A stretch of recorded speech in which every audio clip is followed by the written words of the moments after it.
Namaskar, familia, ¿cómo estáis? Bueno, estoy aquí con Marta Tena y hace 2 semanas nos reunimos para hablar sobre el retiro que tendrá lugar en el puente de diciembre, del 7 al 10 de diciembre en la Hospedería del Silencio, el altar del fuego, donde vamos a compartir prácticas del yoga, de la danza y del tantra tradicional. Y entre organizar este retiro, poner en conjunto las dinámicas y las clases, también queríamos compartiros algo relevante sobre la práctica del yoga y que nos uniera a ambos. De ahí salieron dos frases que van a ser los hilos conductores de esta conversación: cómo activar Shiva Shakti en uno mismo, y una frase muy cómica, pero que expone muy bien de lo que queremos hablar hoy, y es: no todos los hombres son Shiva y no todas las mujeres son Shakti. Es decir, no solo los hombres son Shiva y no solo las mujeres son Shakti. Con esta frase quiero introducir a Marta Tena, que nos conocemos ya desde hace unos cuantos años. ¿Y Buenos días. qué quieres decir con esta frase? No solo las mujeres son Shakti y no solo los hombres son Shiva. Mm, Sí, básicamente cuando estamos hablando del principio de Shiva, no necesariamente eh, tiene que estar relacionado con ser un hombre. Y cuando hablamos del principio de Shakti, no es relacionarlo con el ser mujer, ¿no? En ocasiones he escuchado como esta relación en los cuales el hombre parece ser que es una encarnación de Shiva y la mujer una encarnación de Shakti. Y para mí, si entramos en un estudio más riguroso y como practicantes, el hacer esta distinción de sexos, diría que se queda bastante limitada. Pero igual podemos empezar como definiendo qué es Shiva Shakti, con un marco más amplio, y pasito a pasito ir llegando hacia esto, que yo creo que va a coger sentido solo. Muy bien. Dentro de la cosmovisión de la India, la importancia de la cosmovisión de la India es generar esa cosmovisión, ese entendimiento del mapa energético del Tantra Yoga tradicional, para después tener esa vivencia corporal interna que nos permite explorar ese Shiva y ese Shakti. ¿Cómo dirías que podemos empezar a conocer esa cosmovisión? ¿Cómo introduces tú en tus clases, en tus formaciones, en tus talleres, esa cosmovisión del Tantra de Yoga tradicional? ¿Qué Mm, sería importante para alguien que se está iniciando o que quiere profundizar? mm.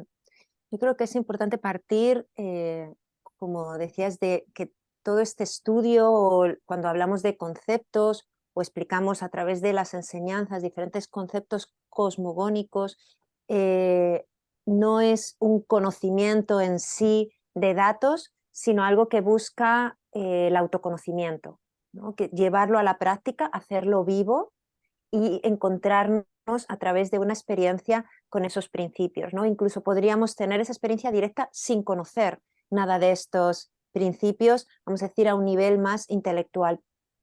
En ocasiones ayuda el conocer el mapa, siempre teniendo en cuenta que lo importante va a ser transitar el territorio, ¿no? Y el mapa no es el territorio. Entonces la práctica es la que nos lleva a recorrer esos terrenos de nuestra experiencia única, que es realmente lo importante, ¿no? Entonces, partiendo de ahí, el ubicar a un nivel de principios a qué nos referimos, también unificando conceptos, porque en el gran folclore que es India, con todos sus linajes, tradiciones y a lo largo de los tiempos, los mismos conceptos, mismo nombre, se utilizan para referirse a diferentes significados. Entonces, es interesante comenzar desde ahí, ¿no? Unificar el nombre a qué nos referimos. Entonces, Muy desde ahí, mm, creo que es interesante distinguir al Shiva y Shakti mitológicos. ¿Por qué? Porque además ahora nos encontramos mucha mitología, nos encontramos muchos relatos, muchos personajes arquetípicos, además expresado en forma de imágenes, con una expresión antropomórfica. Y entonces relacionamos que eso es Shiva o que eso es una de las expresiones de la Shakti, ¿no? Y sí. es el Shiva y Shakti mitológicos, pero también en muchas ocasiones, sobre todo en algunos linajes, cuando estamos hablando de Shiva, Shakti, estamos hablando de un principio absoluto de vida que tiene que ver con esa realidad suprema, esa inteligencia universal de la que todo nace y a donde todo regresa. Y ahí estamos hablando de un principio sin forma, de un principio eterno, de un principio que no se puede definir con palabras, aunque ahora mismo a través de mi voz esté saliendo un intento de definición. Ujú. Muy bonito el arte de la técnica, el arte del mapa energético y a la vez el arte de la práctica, ¿no? Para mí me resulta... A mí me resulta muy interesante ese juego, ¿no? Ese juego entre el conocimiento y lo que deja de ser conocimiento. La importancia de tener un mapa energético y una cosmovisión del Tantra tradicional o del Hatha Yoga tradicional, que van mano de la mano, bajo mi parecer, pero después llega un momento en el que también es importante soltar ese mapa energético, como bien dices tú, para, para conectar con esa sabiduría instintiva. En este retiro de diciembre, una de las cosas que vamos a hacer va a ser generar esa cosmovisión, ese mapa energético a través de los diferentes puntos energéticos, puntos Marma, chakras, la teoría de la teoría de los nadis, de las diferentes líneas energéticas dentro del cuerpo, y el significado de Shiva y Shakti a nivel mitológico, a nivel simbólico, y, y a mí también me gusta llevarlo a esa parte terrenal en la cual, ¿qué significa ahora Shiva Shakti a un nivel simbólico si nos salimos del mapa conceptual de la India? Disculpad que entra aquí una llamada, la voy a apagar. Muy bien. ¿Qué significa Shiva Shakti más allá de ese mapa conceptual que viene del hinduismo? Y que si vamos indagando dentro del Tantra Yoga tradicional, se podría asimilar incluso a las prácticas del chamanismo, ¿no? Donde esa invocación de las cualidades arquetípicas de Shiva y esa invocación de las cualidades arquetípicas de Shakti no dejan de ser más que una invocación de las cualidades arquetípicas de lo que está por encima de los chakras superiores y de aquello que está en los chakras inferiores, ¿no? Y de su unión en el centro del pecho. Y poner eso en conjunto, esa cosmovisión, esa mirada de lo que es el tantra tradicional y llevarlo al cuerpo, son las prácticas que nos unen, ¿no? Para este retiro. ¿Qué te parece, Marta? Madre mía, es que hablar de estos temas a veces puede resultar, puede resultar para las personas que no conocen de esta materia muy abstracto, pero para eso es la importancia de hablar de arquetipos, de mitología, de simbología y poco a poco llevarlo al cuerpo, ¿no? Para tener esa sensación corporal. Sí, diferentes tradiciones ancestrales, culturas a lo largo de la historia han ido codificando estos principios de vida y por eso los encontramos en diferentes culturas, ¿no? Yo creo que esta universalización que va más allá de los nombres que le demos es importante. Es importante sobre todo para abrir la mirada y no quedarnos en dogmas o en creencias estancadas que en muchas ocasiones están codificados bajo también códigos socioculturales muy concretos, ¿no? Entonces yo creo que pueden ser puertas muy valiosas el utilizar, el poner al servicio estos nombres concretos de determinadas culturas y a la vez si no perdemos la perspectiva de que son principios de vida universales que reciben diferentes nombres, esto yo creo que nos va a abrir una amplitud y a una mirada mayor, ¿no? De hecho, cuando estamos hablando de ese principio universal, esa inteligencia suprema que mueve todo, que crea todo, ¿no? En la tradición de India, en algunos linajes de tanta tradicional, toma el nombre de Shiva Shakti, pero en la misma India, si nos vamos a otros linajes, toma otros nombres. Entonces, a un nivel podríamos decir que el nombre es irrelevante Incluso dentro del Tantra tradicional hay líneas más shivaitas en las que el principio, ese principio universal de vida es Shiva, y linajes Shaktas donde toma el nombre de la madre o de la Shakti o de la Mahadevi, ¿no? También aquí tenemos diferentes nombres. Y la propia expresión de que toma diferentes nombres, lo que nos está revelando simbólicamente es que eso que es inmanifestado, eso que es sin nombre, eso que es todo, toda la creación, esos hilos invisibles que lo mueven todo, toma diferentes formas, ¿no? Entonces, sí, a un nivel es irrelevante casi el nombre que tome, ¿no? Que esté al servicio de abrir la experiencia directa. Y, sí, y de alguna manera tener esa vivencia de dos principios universales que, como decíamos, están codificados en diferentes tradiciones, como son la pura conciencia de la que todo nace, la pura conciencia, el poder de esa pura conciencia que está latente aún y no manifestado, sería la sabiduría de la semilla, que en algún momento llegará a ser árbol, pero vamos a imaginarnos la semilla cuando todavía no es árbol. Contiene el potencial de serlo, pero todavía no lo es. No lo es.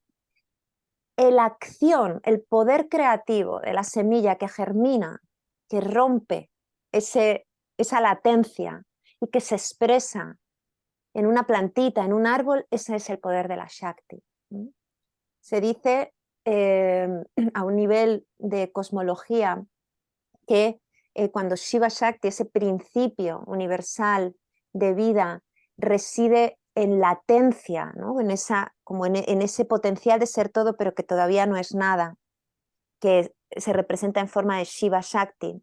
Hay un instante, una primera vibración en la que Shiva se gira sobre sí mismo y se contempla. Esa acción de contemplarse, cuando inicia su poder creativo de contemplarse, es la Shakti.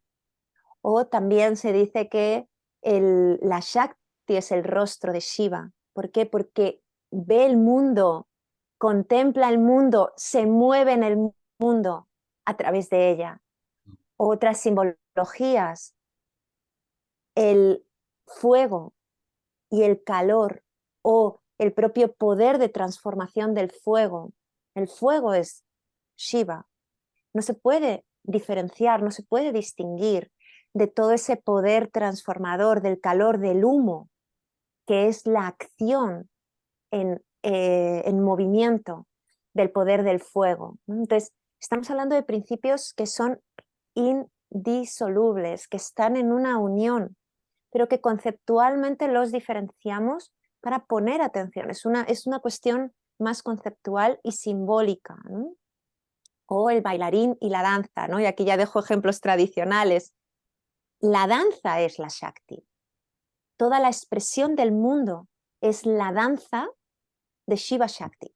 Shiva es el bailarín y es quien contempla la danza en sí, todo el movimiento, todo lo que vivimos, toda esta existencia es el cuerpo de Shakti, el poder creativo en movimiento.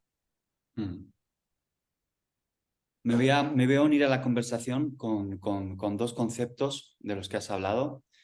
Y son dos. Has hablado de la raíz, de la tierra, del árbol, para la Shakti, y has hablado del fuego para Shiva. Para los que nos escuchen, para que nos vean en esta conversación, el yoga, el ayurveda, el tantra tradicional, se mueve mucho a través de los elementos y de la naturaleza.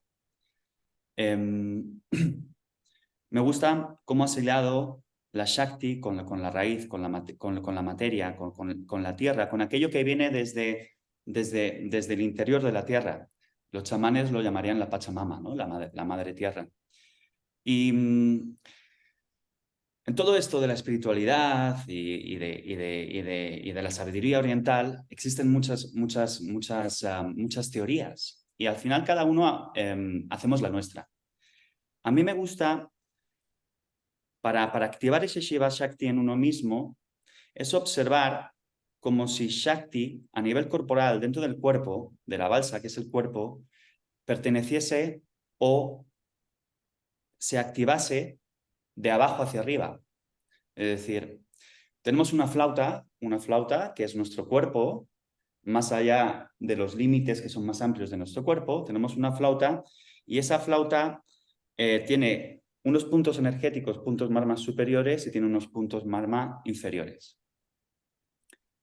Los chakras inferiores, y sobre todo la parte del abdomen y la parte del diafragma para abajo, pertenecen a ese movimiento energético que es descendente y ascendente, ¿no? Pero sobre todo tiene que ver a aquello que asimilamos o no asimilamos en nuestra vida, ¿no? Ese, así, por así decirlo, es querernos adueñar del pasado. En ese querer adueñarse del pasado, nuestra flauta en los chakras inferiores se llena y se queda como densa, compacta, como que aparecen incluso dolores, ¿no? Entonces, en el camino de la liberación del cuerpo, de la liberación somática del cuerpo, es como vaciar la flauta hacia abajo, para después poder recibir esa información de la Pachamama, de la Madre Tierra. Y es como esa corriente energética que ascendente. Entonces, chakras inferiores que tienen que ver con la tierra, con lo terrenal, con el barro, con lo mundano, que nos van a permitir coger fuerza de lo que decías tú, del árbol, de la tierra, de las raíces. Y después están los chakras superiores del diafragma para arriba, que es esa conexión con el fuego o con el sol, ¿no? El sol que alumbra a todo el mundo sin juicio alguno. Y a nivel simbólico, Shiva, Shakti, aquí abajo, Shiva, aquí arriba, aunque son unos, ¿no? Pero al ser humano mundano nos gusta separarlo para poderlo definir. No es más que ese querer adueñarnos del futuro, es decir, querernos adueñar de lo que la vida tiene para ofrecernos a nosotros. Que bajo mi parecer no es más que un trabajo con lo masculino y lo femenino en uno mismo, ¿no? Y cómo ese trabajo con lo masculino y lo femenino en uno mismo no llega a otra destinación que es el pecho, ¿no? Ahora lo hemos puesto en palabras, pero tenemos que empezar a caminarlo. Tenemos un mapa, tenemos una cosmovisión que estamos generando aquí entre Marta y yo, en este caso, y no tenemos ningún pudor de compartirla. Pero claro, el mapa no hace el camino, como bien decía Marta antes. Y al final, tú puedes conocer un mapa energético, pero si no lo caminas y entiendes que has empezado a caminar, no vas a poder dar esos pasos progresivos para llegar a la destinación. Una destinación que es muy abstracta en este camino de la vida. Y esto es lo que venimos a compartir en este retiro tan bonito que enseñaremos en el Puente de Diciembre, el altar del fuego. ¿Qué te parece? Sí, cuando te estaba escuchando acerca de esta separación conceptual que hacemos acerca de Shiva Shakti, claro, también precisamente esta separación conceptual viene porque nuestra propia percepción también es dual, ¿no? En el cotidiano vivir, lo más habitual es que tengamos una percepción separada de lo que somos. Es una percepción de mí misma como un ser individual separado del resto de la vida. ¿No? Esto sería, voy caminando por la naturaleza, esto sería como una buena práctica cotidiana, ¿no? Voy caminando por la naturaleza y veo la naturaleza. ¿Soy esa naturaleza? ¿O estoy contemplando la naturaleza? ¿He llegado a la naturaleza? ¿Soy algo separado de ella? Y no hablo de una respuesta intelectual, sino una respuesta vivencial. ¿Me estoy sintiendo parte de esta naturaleza? ¿O en este momento me siento que llego a la naturaleza y me nutro de la naturaleza? Entonces es bastante habitual sentirnos en separación también con otros seres humanos, ¿no? Este sería, bajo algunas líneas de Tantra tradicional, lo que llamaríamos el poder de Mahamaya. Es el poder de ocultamiento, es un encantamiento en el que vivimos que nos hace percibirnos en separación del mundo. y esto es precisamente también la sensación de separación interna con la unidad que reflejan cuando Shiva y Shakti son dos personajes separados. ¿No? En muchos de los tantras, en muchos de los libros tradicionales, precisamente es el diálogo entre Shiva y Shakti, que a veces Shakti es la maestra y Shiva el discípulo, a veces Shiva es el maestro y Shakti la discípula, siempre amantes, amantes en representación simbólica de que están en unión, desde la esencia del amor, desde el magnetismo que les une, y en ese diálogo conversan sobre cómo recordar volver a ser uno. No cómo volver a ser uno, no cómo ser uno, porque no lo son, sino cómo recordar que, aun sintiéndose en separación, son uno, ¿no? El Vijnana Bhairava Tantra, por ejemplo, es un buen ejemplo de este diálogo entre Bhairava y Bhairava, que son dos aspectos de Shiva Shakti, ¿no? Entonces, es precisamente esta sensación de separación el motor de la práctica, y de la práctica energética que en esa activación que decimos de Shiva Shakti internos, ¿a dónde nos lleva? Pues no es realmente que es que tenemos una experiencia meditativa de la leche o que salen fuegos artificiales o veo chiribitas o que veo una visión o qué tal. No, tiene que ver con aquí en la tierra, porque recordemos que el tantra tradicional es una práctica que nos conecta profundamente con la tierra, que no es renunciante al mundo, sino que parte del mundo y con el mundo. El mundo es el terreno de juego, el mundo cotidiano, ¿no? Y es precisamente en ese mundo y a través de la práctica que en esa reunificación de Shiva Shakti internos, cuando la Shakti se eleva y se encuentra con su amado Shiva, que la mirada de unión, porque se han unido, vamos a decir simbólicamente están unidos, la mirada de unión me permite ver el mundo más unificado. Más unificado es encontrarme con menos separación con respecto a otro ser humano, encontrarme con menos separación con respecto a la naturaleza, encontrarme con menos separación con respecto al aire, porque para el tantra tradicional todo, absolutamente todo es ese poder creativo de Shakti. Entonces no es ni siquiera que es que los seres humanos somos creación divina y una mesa no. Todo, absolutamente todo, hasta lo que consideramos materia inerte, está constituido, creado y movido por la vibración y el poder de Shakti, porque es el poder creativo de acción y manifestación. ¿De quién?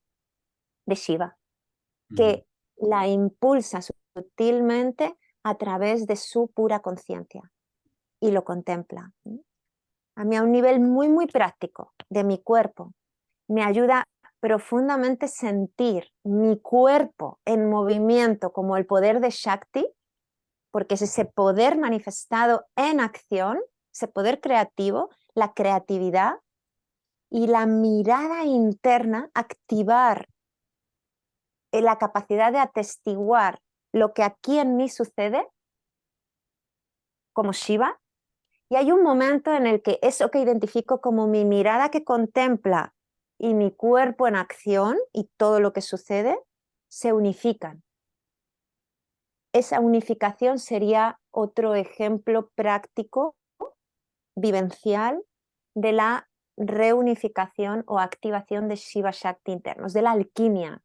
Se produce una alquimia eléctrica y magnética en el cuerpo. Esa es la práctica. Una activación eléctrica y magnética que se produce en el cuerpo y que tiene un efecto. No es eso, tengo una visión y ya está. No, tiene un efecto, una repercusión en la vida. Eso es importante en la práctica. Qué bonito. Es más, cuidado a aquellas personas que se quieran iniciar en el tantra tradicional, ¿no? Y en la visión, en la mirada y en la activación corporal de esa electricidad, de ese magnetismo, ¿no? Si lo quieres poner el nombre que hoy está muy en boga, hoy en día está muy en boga, de la Shakti Kundalini, ¿no? Por así decirlo. Porque una vez que te mueves desde ese lugar, tu vida, en cierto modo, se puede llegar a poner patas arriba De la misma manera que las imágenes arquetípicas de la India no suelen ser caras placenteras, ¿no? Es decir, son caras, las caras arquetípicas del tantrismo son caras donde son seres babeantes, son seres donde se les caen las lágrimas, son seres que están despeinados, que el mundo les está dando por todas partes, pero aún así son capaces de mantener esa mirada desde el espacio del corazón o desde donde sea que esa persona encuentra el centramiento de su conciencia, ¿no? Que ya puede ser el espacio del corazón, puede ser la garganta, puede ser el abdomen o puede ser el entrecejo. Y me gustaría compartir el concepto de Maya, ¿no? Maya en la tradición dual, Maya es como, aunque al final todas las tradiciones llegan a la misma destinación, como hay una frase bien que lo dice, no es importante la destinación, sino el camino. Y creo que cada practicante, cada ser humano es responsable de escoger el camino que quiera andar, porque al final es donde más tiempo va a estar. Entonces, la visión dual habla de Maya como si el mundo tal y como está creado no es real, ¿no? Es como, entonces voy a esa abstracción de mis sentidos, a ese pratyahara, y me voy hacia adentro para realmente experimentarme, ¿vale? Vivirme, explorarme, saborearme. Sin embargo, Maya para el tantra tradicional no es más que yo estoy en Maya, yo soy el único que puedo estar en Maya. El mundo nunca va a estar en Maya. Yo soy el que está en Maya o no en Maya. Soy el que estoy en ilusión o no estoy en ilusión. Y depende desde el lugar donde estoy mirando a la vida. Es decir, Mm. estoy mirando a la vida desde mi parte frontal, estoy mirando a la vida desde mis puntos energéticos inferiores o estoy mirando a la vida desde ese centramiento de la conciencia en el espacio del pecho, que no llega, no es más que el lugar entre medias, entre prana y apana, ¿no? El movimiento descendente de la energía, el movimiento ascendente de la energía y en la unión de ambas, ¿no? En el centro del pecho. Y eso es Maya, ¿no? Si yo estoy mirando al mundo desde la separación, que decías tú, yo soy diferente a ti, es decir, tus formas, tus palabras, la forma en la que vienes hacia mí me genera conflicto y me separa, soy yo hasta cierto punto el que estoy en Maya. No, no eres tú, no es el mundo, no es el panadero, no es el que trabaja para Pepsi o Coca-Cola. Soy yo el que está en Maya que no es capaz de mirar al mundo desde ese lugar. Y lo estoy mirando desde un lugar donde hay miedo, donde hay ira, donde hay celos, donde hay un montón de factores que me separan del mundo externo. Y ese es el trabajo interesante, ¿no? ¿Cómo podemos... ¿Qué diferencia el tantra tradicional del neotantra? No lo sé, no me voy a meter. A medida que iba haciendo esa pregunta, he decidido que no me iba a meter. Pero sí que es importante esa cosmovisión, ese concepto de qué es el tantra tradicional a nivel tradicional e intentar ir a esas raíces profundas del yoga tradicional. Y también considero importante traerlo al lenguaje mundano y cómo lo podemos aplicar en el territorio de lo mundano, de lo que tenemos aquí, ¿no? Es decir, vale, ¿cuál es la relación con tu padre? ¿Cuál es la relación con tu madre? ¿Cuál es la relación que tienes tú internamente con Shiva, con esa mirada, con esa percepción consciente? ¿Cómo te han mirado? ¿Cómo te han mirado de pequeño? ¿Te han mirado, no te han mirado o te han dejado aparte, ¿no? Y después esa mirada con la madre. ¿Te han dado lo que necesitabas? ¿No te han dado lo que necesitabas? ¿Y cómo eso te ha afectado a ti? Y el tantra tradicional y el chamanismo son prácticas donde al final la evolución no es a través de lo personal, pero resulta que nosotros estamos en un camino que es muy personal. Hemos nacido en un contexto que es muy personal. Entonces, el arte de pasar a lo personal y cómo mis experiencias del pasado me han afectado y han generado esos hábitos y esos nudos, y no hablo de bloqueos, nudos energéticos,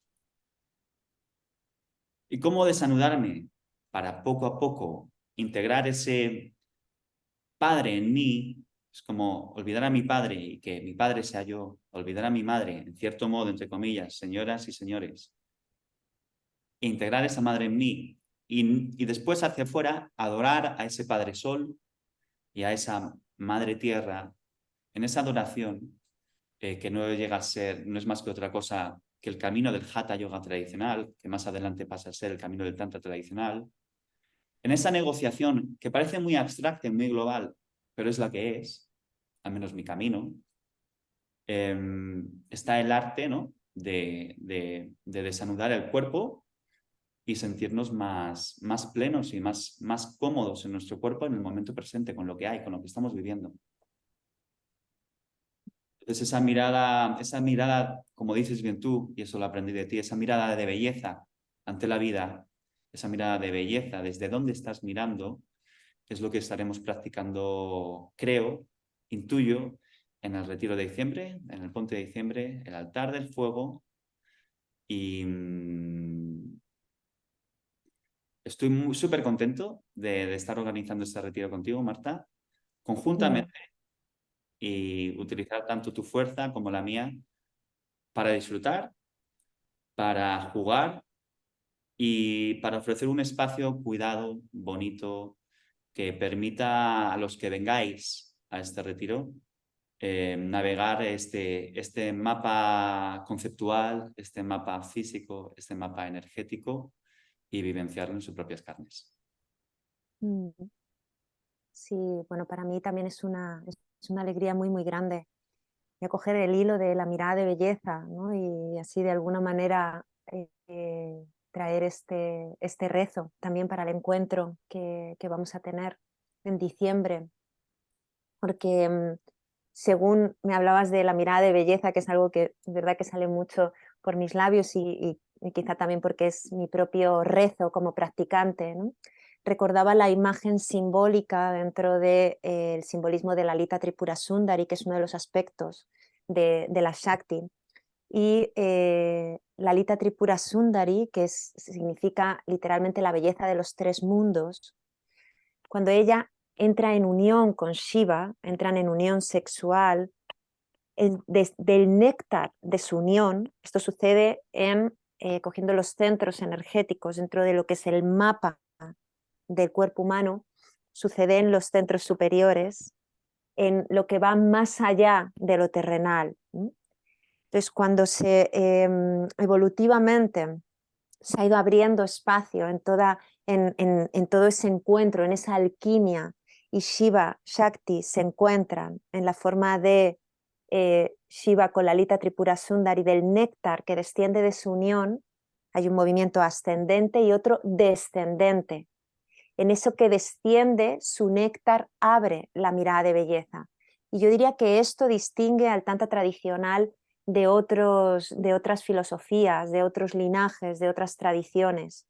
El Tantra tradicional busca estar en la tierra, ¿no? Como bien decías, Maya no es algo que se toma como la ilusión del mundo y yo recupero mi esencia y eso es lo que no es y esto es lo que es, como traen otros linajes, sino que en el Tantra tradicional Maya es el poder de Mahamaya y es un poder de vida igual que otro, igual que se crea la vida, que se preserva la vida, que se transforma la vida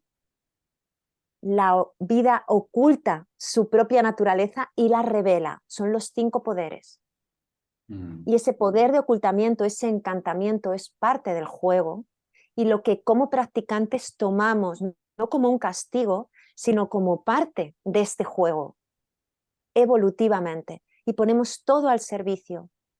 Tomamos toda experiencia cotidiana como el fuego que alimenta Mm. esa luz, esa transformación, ese calor hacia la liberación. Y eso es lo que distingue el Tantra tradicional también, que las prácticas están orientadas a que tenga una repercusión en la vida y no es desde fuera de la vida. Y sí, creo que desde aquí mucho agradecimiento, como te decía. Mucho agradecimiento, sí. Quedan todavía plazas para el retiro de diciembre.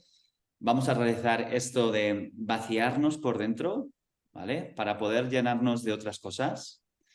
Vaciar la flauta, tanto por arriba como por abajo, y ver qué es lo que pasa. Vamos a cocer poco a poco este cocido que este cocido madrileño que también sienta en invierno. Y solo queda más que invitar a todo el mundo al retiro. Te mando un abrazote enorme, Marta. Me ha encantado esta conversación contigo.